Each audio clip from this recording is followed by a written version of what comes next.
What's up, guys? This is Kyle with Midnight Promotions. I'm going to walk you guys through on how I separate my artwork to go over to print production, ripping it apart, doing all the halftones.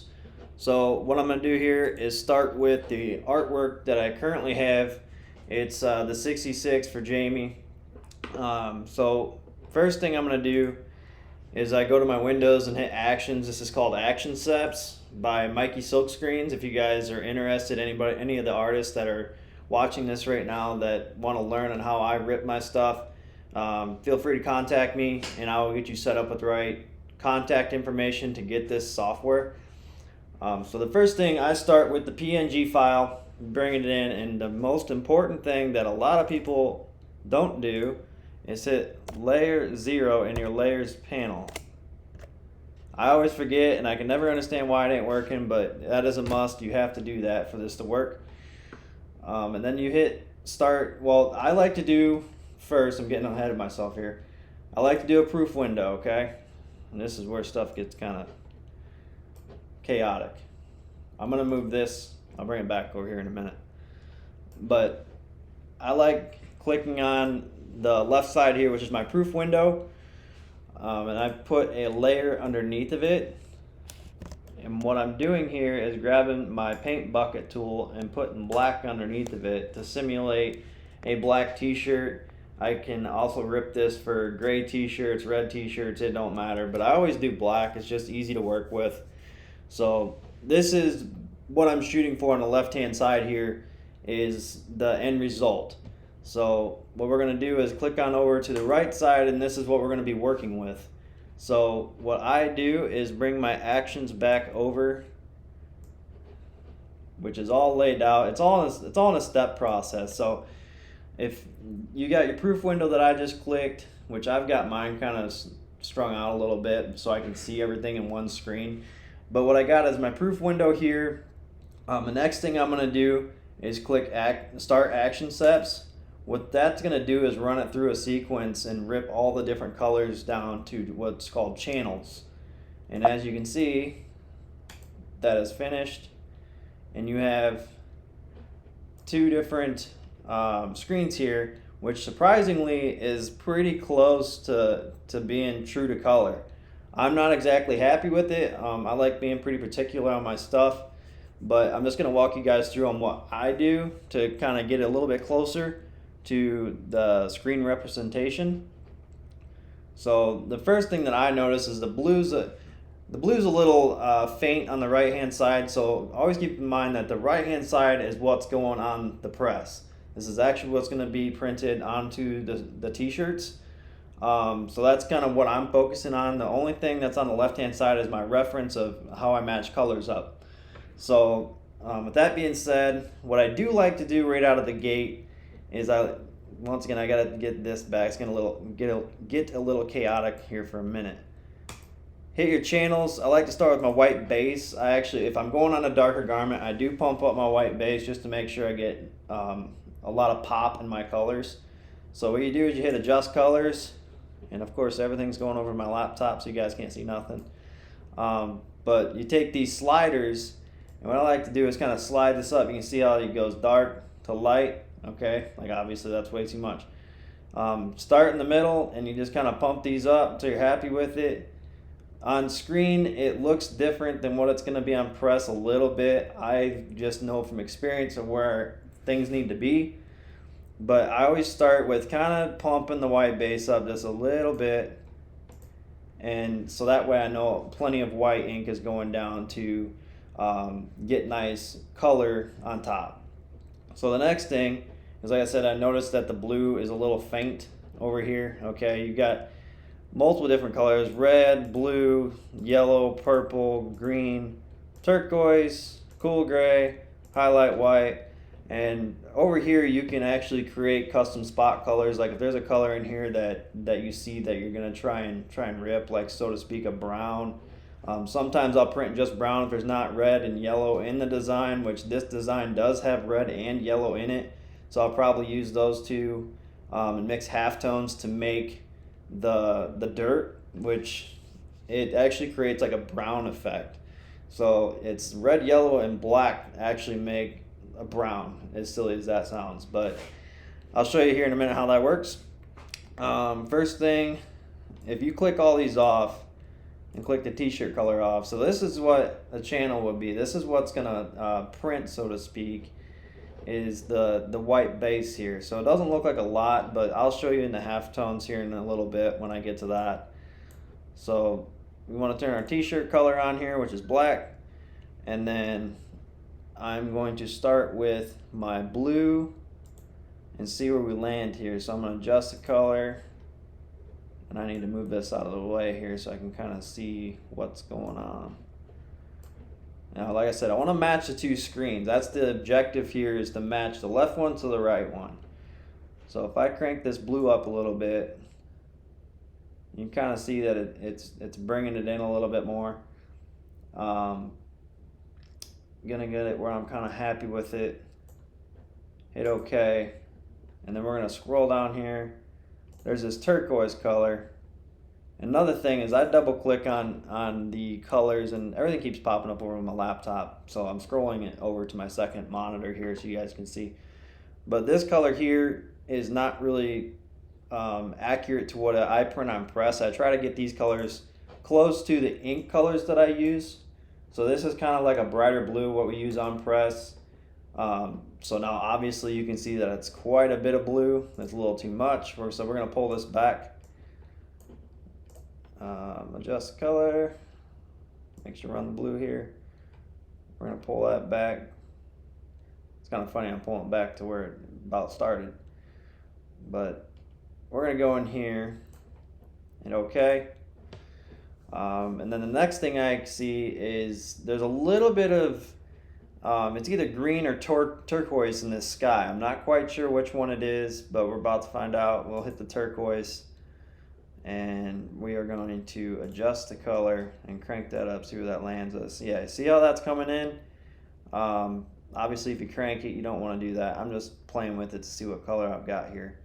So if you turn that up just a fuzz here, and you start to bring kind of them greens in, so to speak.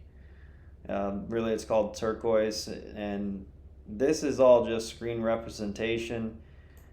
Like I said, this is going to get you close, but it's not going to get you exact, the exact print, because using ink on a press, obviously this is all in RGB mode, which is what you want for screen printing, because you can get fluorescent colors and stuff like that, and you can use fluorescent inks as well. So I always do RGB when I'm screen printing. Back when I was doing DTG, I did what's called CMYK, but that's for a different day, so I'll talk about that later. So anyways, back to this is let me move this stuff out of the way here so we can see what's going on.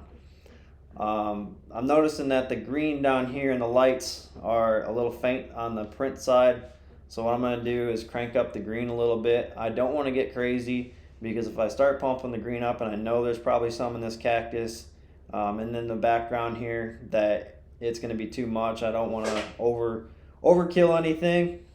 So what I'm going to do is bring my channels and my actions back over here, and I'm going to hit my green, and I'm going to hit adjust color, and I'm going to pump that up and see where we're landing here. So okay, so what I'm actually going to do is, being that I know that this needs to be a little bit brighter, I'm going to cancel, and I'm going to select my white, and then I'm going to hit shift and also select my green. So what that's doing is actually pumping the white up behind it as well, and the green at the same time. So if I hit adjust color here and slide this up, I made a mistake.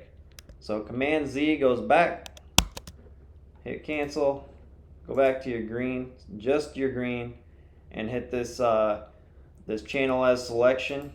So you guys can't really see it that well, I don't think, but what it does is it selects just the green channel. And then what I like doing is hitting Command H on a Mac, because it hides a little what I call marching ants. And then I will hit shift, white base, and adjust color. And what that's going to do is pump up the white base and the green at the same time to make sure it gets nice and opaque. But I can see the white base popping behind it, but I still want to get that green to be nice and bright. So what I'm going to do is go back over here to the green. I'm going to make sure I hit Command D to unselect everything that I have selected in the that's hidden, and then I hit my green, hit adjust color, and as I said, I'm trying to get this as close as possible. So when I crank this green up a little bit, you can see it. See what I mean? It's going in and out. Crank it up just enough to where you're happy with it here, and then all you do is hit OK. And then after that, what I see next, we'll get this stuff out of the way so you guys can see as well. The one thing that kind of pops out to me is, you know, I kind of want to work on the flames a little bit, give them a little bit more color. It's probably got some blues in it and some purples. So we're going to check this out and see. Whoa, my bad. No idea what just happened. There we go. So what we're going to do is bring this over to here, and I want to be able to see the flames in this truck. So with that being said, you can see we have a purple here and the blue as well. So the purple, we're going to toggle on and off and see what that does, which it doesn't look like it's really doing much of anything. So what I like to do to see if there's a lot of information on the channel is I'll uncheck all these different channels. You have to have one selected to see a channel, so we're going to hit purple, uncheck the highlight white, and as you can see down here in the bottom, which is kind of hard to see, is there's a little bit of information here. It looks like purple on screen, but sometimes screens they're tricky. I've actually done a design that had quite a bit of blue in it, so to speak, and in the print process it was all black. It was an optical illusion that the black made it look blue. It was in a sky, so but it helps out on helps me out, and it helps the customer as well, as it knocks screens down. So the less screens I use, the cheaper we can get them, the t-shirts. So it actually works out pretty well. So what I'm going to do is check my black t-shirt on, so to speak. We got the white base that's going down, the red. You see, that's another cool thing. Like I was telling you, you got the black and the red, and then the yellow is what makes the dirt. Okay, see how close this is? We're going to mess with that here in a minute. But I want to focus on this flame and get this kind of close to what we're wanting. See how that's actually a blue, and then you turn this turquoise on, which makes it appear kind of like a purple. So that purple is not needed whatsoever. We're going to turn this green on, and you got a white highlight, what's called.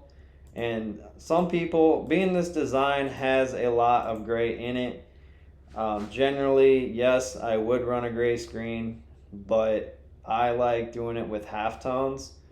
I might run a gray screen, being that this 66 is pretty solid with the gray. So we'll see here in a minute. But if you hit the red and then hold shift and hit yellow, select those two, and then hit adjust color. What I'm doing is I'm paying attention to just the dirt at the, like if you look at the bottom of the truck, you can see that this one on the right here is a little faint, and the one on the left here has a lot more saturation to it. So what I'm going to do is bump those two colors up and make it look more accurate to the proof.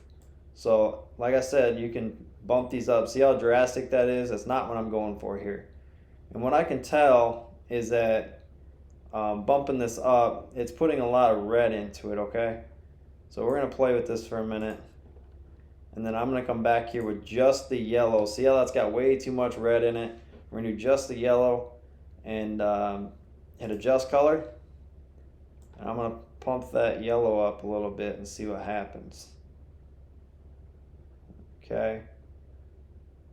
So this is where stuff starts getting technical on me.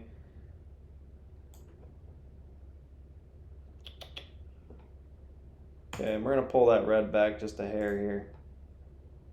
I'll start messing with this stuff, and I'll sit here forever messing with it. It's like, Everybody's like, dude, we need to go to press and start printing them. It's like, yeah, I know, but I want to get everything right. Like I said, I'm trying to put out the best product possible that I can do. As far as artwork and print production, the quality of the product, that's my goal. So that's my job. I want to make sure my customers are happy with what they're getting. So we're going to take this stuff back over to the other screen here so you guys can see what's going on. So side by side, I'm going to hit Command 0 so that way it is full screen, and same thing with here if it'll let me. There we go. Okay. Side by side, as you can see here, this right side is a lot more, we're going to say, lighter. It's more of a lighter color. All the colors are kind of, you'd almost want to say faded, but not. The reason for that is because I know, like I said, from experience, you want white base to kind of hammer down a little bit to make sure it's getting enough white down to put the colors on top. Because if you don't put enough color on, or white underneath of it, I'll kind of show you what happens here just to demonstrate. I don't want to pull these both over. Of course not.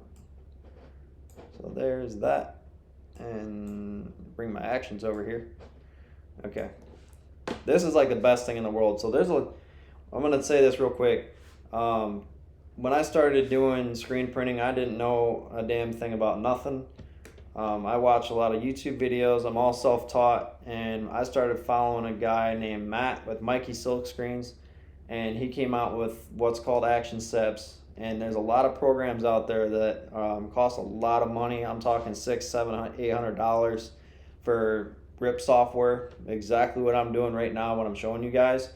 And this, what he came out with, is a screaming deal. I'd have to talk to Matt to see exactly what the pricing is on it right now, but I can tell you it's not no $600, $700, $800, and it's worth every single penny. It's very user friendly, and I'm gonna come out with some more videos and go more in depth on how to use certain things. Like there's a lot of times I use custom spot colors. Like if there's a color in the design that's not in the default of like the white, red, blue, yellow, I will go in there and select that and kind of toy with it to make it correct.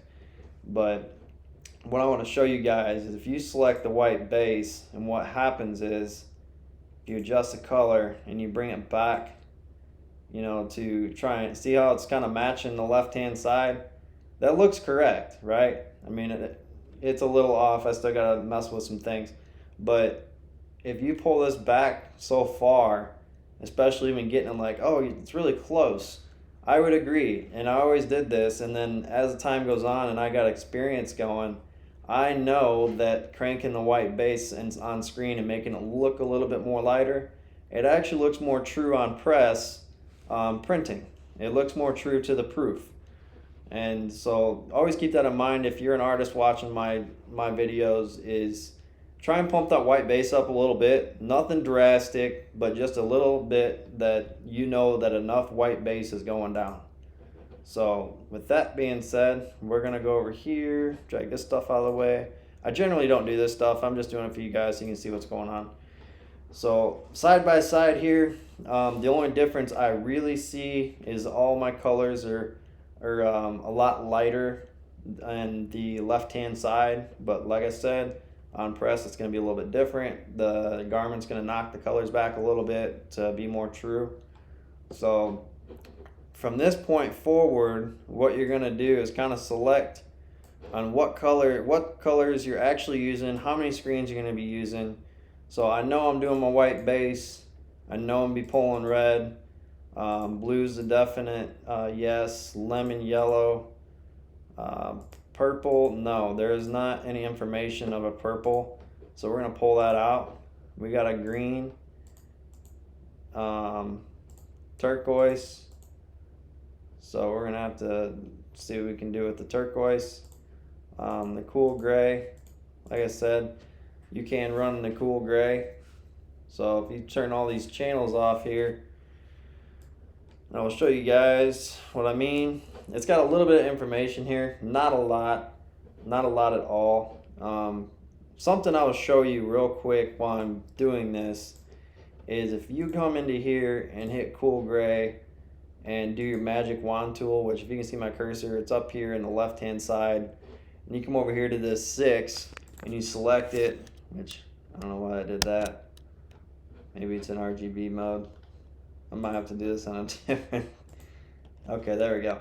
So you have to select the RGB mode to do this, and then I hit shift into the 6, and then I'm gonna come back over here to all my different channels. I'm gonna turn my RGB off here for a minute. Like I was saying, so these are marching ants that I was talking about. I always hit Command H, which hides them. It's still got it selected, it just hides the marching ants. They just annoy me. You can hit Command H, bring them back. Command D unselects it, but that's not what I'm going for right now. I'm just gonna hit Command H, which hides it. And then you can go down to your cool gray and hit adjust color. And what this is gonna do is just focus on the 66. It's not gonna be pulling grays out of the truck and stuff like that. It's just focusing on that 66. And I'm gonna move this channel panel out of the way along with the action so you guys can kind of see what's going on. So I'm gonna pump this up. This gray, you can see it moving around, and what that's doing is punchlining that gray screen.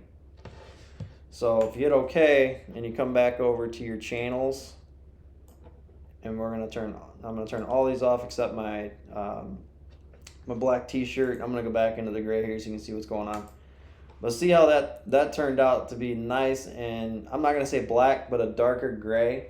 So that's going to allow more ink to flow through that screen. Being that this is solid gray, it's going to allow a lot more ink to be going. So the lighter the color, like see all this light information here on the screen, that's going to be smaller halftones, which means less ink going through the screen. The more black you see on a channel, so to speak, like this, the white, see how the white's really, or sorry, the black is really opaque in here. That means that white is just really going to be hammering down, okay? And just speaking from experience and looking at this, I'm going to rip this at 45 LPI, 22.5 degree angle, and see where the halftones land. But if I'm not happy with where the halftones are, like they're small, I don't think that the ink's going to flow very well, or the screen's going to be open enough, I'm going to come back in and adjust this white. I can just tell it's a little light, just like I said, based off experience. So moving forward, we know we got white, I'm going to turn this back on real quick so you can see how it goes. This would be, picture this as a t-shirt, okay? You got a blank t-shirt, and the first screen's going to go down, it's going to be a white base. This is what you're going to see on press. The next one will be your red. And the next one after that, you're going to put down a blue. Sometimes you can take two different, or not two different, you can take a blue and actually simulate it to only, see we're using two different blues. We're using a brighter blue here, which like I said is here, and a turquoise to produce this effect. But you can make one blue work and use the white highlights and to pull back the white base to kind of give it the shadows and the highlighting and kind of give it the different tones. So that way you can knock screens back, and that's what I'm here to do. I might do that here in a little bit, but back to what we're doing here. So we got the white base, the red going down, the blue, and then the yellow, which is going to make up the dirt, the green for the lights and the cactuses and kind of all this background scenery. And then the turquoise is going down, and then we got the cool gray. See how that kind of pops? We'll see about that in a little while. I might finagle with that a little bit. And then we got the white highlight that kind of, like I said, sets up the highlights and the shadowing, the different tones of different parts of the design. So right now I've got 1, 2, 3, 4, 5, 6, 7, 8 different screens. I counted that right. 1, 2, 3, 4, 5, 6, 7, 8. Okay. So for whatever reason, back in the day when I had my manual press, I had a lot of my designs were like 4 to 6 colors. I was doing designs with usually 6 colors. And what I tell people is when you're running simulated spot process, running halftones, which I'm about to show you here in a minute, is you can take two colors and make another color with it. So to speak, you're using yellow and red, you can get an orange out of that. Okay, instead of using an orange screen by itself to accomplish that orange color, you put the red and the yellow together. Obviously, that makes orange. If you're an artist, you know that. You can take a red and a blue and make a purple. So you can kind of mesh colors together. You can take, let's say, an 8-color press and get, so to speak, 16 colors out of it, really. It's just all on your artwork, how you separate it, what you're doing, what you're happy with. But as of right now, we got 8 colors lined up here, which is great. And then I bring my actions back over, and once you're happy with this here, we are going to hit Command 0 to bring that back up to full scale on the screen.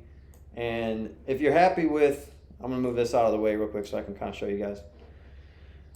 If you're happy with the outcome of side-by-side comparison, which is pretty close just off of my experience with printing and how I know the ink's going to go down and stuff like that, I'm pretty satisfied with what I got going on here. So the next step would be ripping it into halftones, which is the little tiny dots, which allows ink to go through the screens onto the t-shirt and simulates basically this design. So I'm going to show you how that works here. What you do is I'm going to start with my white base. I'm going to hit rip current channel. And what's going to pop up is 300 DPI, and I'm going to hit OK. And I'm doing 45 LPI and 22.5 degree angle. So what 45 LPI is what the how small or large the dots are for the little halftones. I'm not sure if you can see it, not yet. But I used to rip my designs at 55, which is a finer dot. But I've just been speaking with Matt and working alongside of different people in what's called a Action Seps forum, and a lot of different artists, what they've been doing, and it just seems like 45 LPI is pretty much, on the money of making a design look pretty close to what you have drawn on screen. So that's what we're going to roll with today. You hit the white base, and as you can see, if I scroll in here, if you guys can see it on screen, I'm not sure, all these little dots, okay? So those screens, when I burn this, is going to be all these little dots inside of the screen, which is where you're seeing dots and this solid black, that's where the ink is going through to accomplish the print, okay? And I will show you that here in a little bit. I'll demonstrate of how it really looks. So I'm going to move on to my red here, and I'm going to hit the same thing. It's just going on down the line, 300 DPI, 45 LPI, it's all set up. I'm going to go to my blue. I'm going to rip that. Lemon yellow will be the next in line here. I'm going to rip that. Green. I love this part of the process. Like drawing it, just I want to bash my head off the wall sometimes. Sometimes I struggle. So there's days you can draw and there's days you can't draw. It's just how it goes. Sometimes I ask my wife, I'm like staring at a blank screen and I'm like, I don't know what to do with this, and she'll walk in the room and be like, oh, just draw this, and I'm like, oh, now I see it. It's all about seeing a visual of what you want to do, but there's just days that I can't accomplish that. But I've also had customers that scribble on a piece of paper, they're like, just draw this, and it's cool because it gives me such a good idea of the way they want me to go, and they don't, message me back and being like, if I draw skulls and flames and all that kind of fun stuff that I'm really into, I just like a darker theme. I like skulls, flames, stuff blowing up, unfortunately.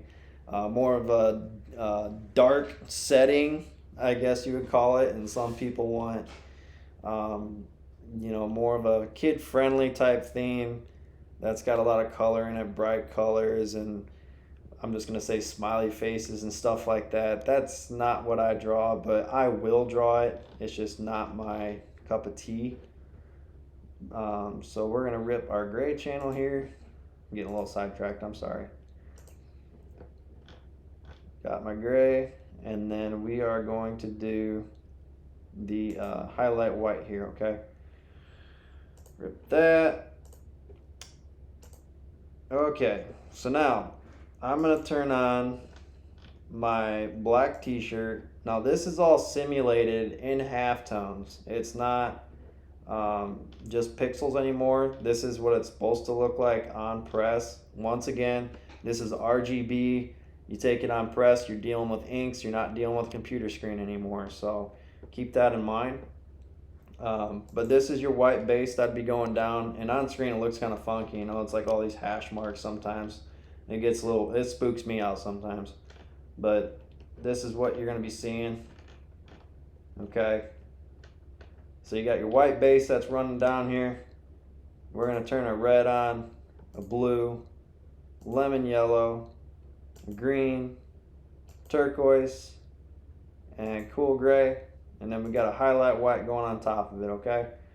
So that is what should be printing on press. And as you can see, it's kind of hard to see on the screen here, but if you really zoom in, you can see all these little dots that are mixing together. They're not really mixing together, just dots on the screen at the moment that are making up this design and giving it that what's called simulated spot process that is basically an optical illusion of creating this design.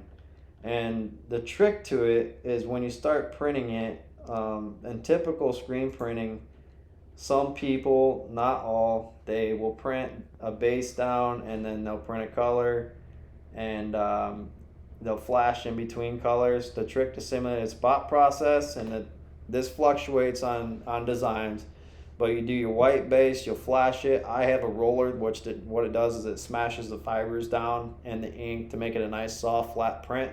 Absolutely love that thing. It was worth every penny that I spent on it. But and then after that, you print wet on wet. So I print like 6 t-shirts as sample prints, and just to get the ink flowing, because the objective is to get the ink built up on the back of the screen, so it's almost like a stamp. Every time the t-shirt comes around and puts another color down, it's just like a stamp. So if you've got, we'll say, white base and then the red is going to transfer onto the blue is going to transfer onto the yellow, and so forth. And by the time you get all the way down to your white highlight here, this cool gray screen should have every single color on it. So it's like a stamp right there at the end. It's like bang, and it makes it kind of mix together and create all these different effects. Like I said, the red and the yellow makes your brown, and the black as well, the black t-shirt. So it mixes all of it, and so you can't really see the halftone dots as much. I mean, obviously if you're up on, your face is buried up on a t-shirt, you're going to see stuff, but that's with anything. Go to Walmart, go anywhere you want, look at a screen printed t-shirt, and trust me, you will find defects. I'm not, that's a terrible word to say, defects, but I'm just saying that you will be like, wow, that's really how they make t-shirts. The only reason you're going to know this is because I'm showing you. But it's cool. I like showing people how stuff's made. This is kind of the little time-consuming things that go into, once again, one t-shirt. So this, as you can see, it took me, I don't know, I didn't count time, but however long it took me, 15-20 minutes to do this. That's not even design work. That's just me sitting here on a computer ripping it. Then I have to print vellums. We have to burn the screens. We have to wash out screens, wait for stuff to dry, coat screens before that, which is actually what I was just doing here a little while ago. But yeah, you did find me in the print production shop. But anyway, so there's a lot more that goes with this. I just want to show you guys kind of how I rip my stuff. And like I said, this here, Action Seps, is hands down the best rip software that I have used personally. A lot of people use like AccuRip, and there's a few others out there. I mean, I'm talking $600-700. And there's a guy down south that I became close with, and I'm gonna call him a friend. He came up with this here, Action Seps, and just saving people a lot of money. So any of you artists that are into screen printing that follow me, definitely get with me, and I will get you in the right direction to contact Mikey silk screens and get you set up with Action Seps, and you will not regret it. So, with that being said, what you do here is you split your channels, which I'll go into a little bit more detail later, and then you start using your template for your t-shirts, what your vellums. So you line up bullet registrations. A lot of you guys ain't gonna know what I'm talking about, but the artists will. They're called bullet registrations, and you want to lay these perfect on top of each other, so when you burn your screens, everything's gonna be like lining up, and it's gonna be white base, red, everything's stacking on top of each other. You don't want it off-centered, kicked, because then stuff won't line up and you're gonna have just a blob mess. I've been there, done that. So that's kind of how it goes with ripping artwork, and this design's pretty sick. I'm looking forward to printing it, but yeah, just keep an eye on my Facebook page, and I'm gonna do a little bit more of this stuff. I am gonna take a camera into the print production side, show you guys how the vellums are printed, how we coat screens, set up the job on the press. That thing's super cool. Like, I haven't filmed that yet, and well, I have, but not in the perspective that I'm going to now. I'm really going to go into detail with it and show you all the little fancy switches and the compressor that runs it, and just we'll call it the headache that goes along with it. So I really enjoy it. My wife enjoys it. The people that I have involved doing it are enjoying it. So it makes it all worth it. And then the end outcome of really badass t-shirts just makes it fun. So keep an eye out for all that stuff. See, I just moved it, made it a mess on the screen. But yeah, keep an eye out on the Facebook page for more videos. And we'll see you at the next one.